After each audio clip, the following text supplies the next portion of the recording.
happened, and she said that was when water just came up and over into the first floor of her house, and her house was kind of up on a hill over there. So she came down to look, and a lot of people coming down to see just how bad it is.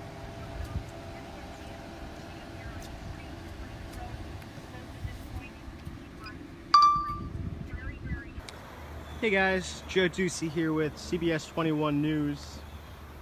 Just wanted to give you guys another look at Swatara Creek here near the Duke Street Bridge. Wanted to give you an idea. So again, past these fences, that's the Swatara Creek. Really the current is pretty amazing, to be honest with you.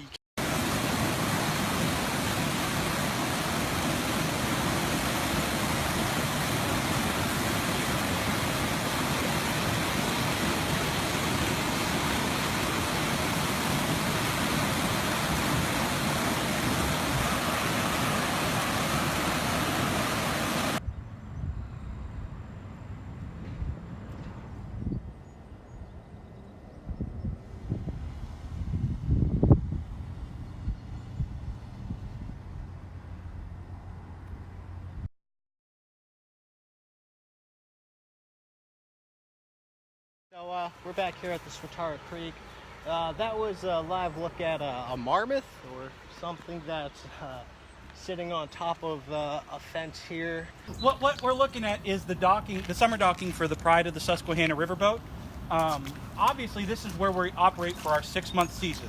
This is our 30th anniversary year, and we wanted something different for people to enjoy, but apparently God has a sense of humor here, and we're experiencing what would really be a hurricane situation, but in July. This is not. But it was moved about a mile upriver. If you look kind of between those two poles in the Harvey Taylor Bridge, there is the Pride of the Susquehanna, waiting to kind of ride out this storm and all of this flooding. Guys got everything operated, you know? You bet. FAA wise and all that. It's around 10. I'm sorry, when they woke up, the depth of the street was around 10 feet. Trees are usually on dry ground, but now they're surrounded by this water, so neighbors don't think their homes will